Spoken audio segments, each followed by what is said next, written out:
क्या वो दुरुस्त है लास्करिस? बिल्कुल दुरुस्त है। मैंने ही जमींदार को तातारी तीर मार के कत्ल किया था। मुझे हुक्म देने वाले उराल साहब थे, और कुछ नहीं कहना मुझे।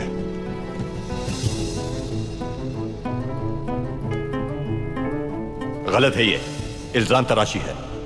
काजी साहब, इस आदमी को मैंने कभी ले आने से पहले कभी नहीं देखा। दरोगोई कर रही है। घटिया इंसान, तुम सजा से नहीं बच पाओगे। खुदावंद के कहर से किसी सूरत नहीं बच सकोगे तुम। मेरे पापा को मार दिया तुमने।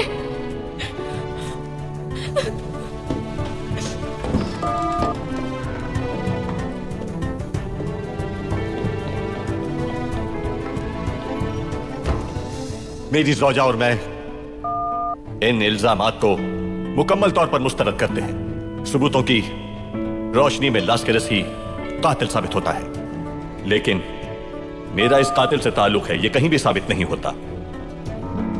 लास्करिस के इतराफ के मुताबिक आप अर्तुगरुल साहब, उनकी ज़ौजा, उनके फर्जंद, यहां तक कि अपनी बहन असलिहान खातून को जान से मारने की साजिश में मुलव्विस रहे।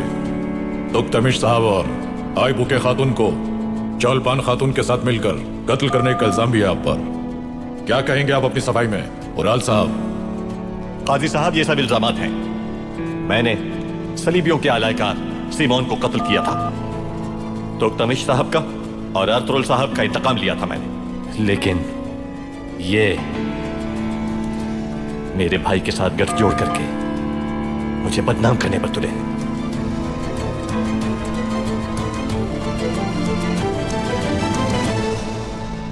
मोहतरम काजी साहब, हम सीमोन को जिंदा पकड़ सकते थे और उससे हर राज उगलवा सकते थे, लेकिन उराल साहब ने हमारे मना करने के बावजूद भी कत्ल कर दिया सीमोन को।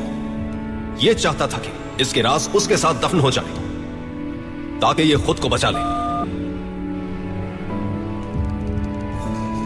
उराल ने कुस्तुनतुनिया जाने वाले हमारे काफिले के सिपाहियों को कत्ल करवाया, जिसके 3 गवाह इस वक्त यहां मौजूद हैं। काजी साहब, आलियार साहब, जानदार साहब और इनका जंगजू कुतलुजा। आलियार साहब, क्या अर्तुगरुल सरदार दुरुस्त कह रहे हैं?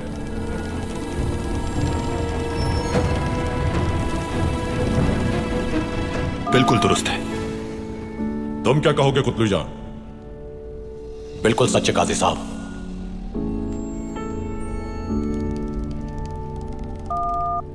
सरदार जानदार, इस बारे में आप क्या कहना चाहते हैं? दुरुस्त है कि मेरा बेटा खता पर था, हिर्स बढ़ गई थी उसकी, लेकिन मैंने दोनों कबाइल के दरमियान दुश्मनी को रोकने की गर्ज से उन मुजरिमों को ढूंढकर अपने सिपाही कुतलुजा के साथ उनको उनके अंजाम तक पहुंचा दिया था।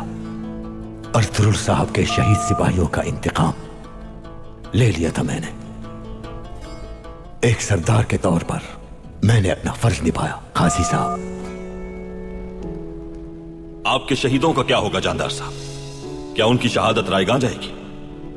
और आपके भाई सरदार तुक्तमिश का कत्ल भी? इन सब पर मलामत नहीं करता आपका ज़मीर?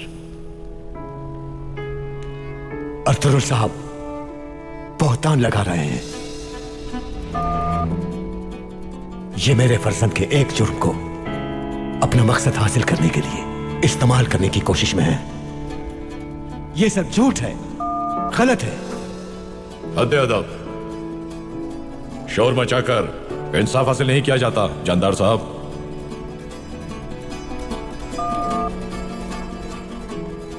आयबुके खातून की मौत किस तरह से हुई? कुतलुजा, तुम बताओ इस बारे में। वो खातून तुक्तमिश साहब की मौत के बाद कबीले से गायब हो गई थी। जब वो वापस आई तो मैंने उससे तफ्तीश करने की कोशिश की। जब मैंने उससे सवालात किए तो वो घबरा गई थी। फिर उसने मेरे शक करने का चौलपान खातून से जिक्र किया। उसके बाद उसकी मौत हो गई। यही कहना था मुझे काजी साहब। कुतलुजा ने जब मुझे उसकी मौत के बारे में बताया तो मैं आयबुके खातून के खेमे में गया। बदकिस्मती से उससे बहुत बेदर्दी से मारा गया था काजी साहब। कैसे? जैसे कोई भारी चीज मारी गई हो। मुझे बकरी के बाल जिससे तकिया बना हुआ था उसके चेहरे से मिले। उसका जिस्म नीला पड़ चुका था, जैसे इस तरह की मौत में होता है। उसे कत्ल किया गया था। मेरी भाभी चावदार कबीले के वारिस और मेरे भतीजे की मां बनने वाली है, लेकिन इस सब के बावजूद मेरा फर्ज है कि मैं सबके सामने सच बताऊं, और हकीकत यही है काजी साहब। मेरे शहीद होने वाले जंगजुओं के लवाहिकीन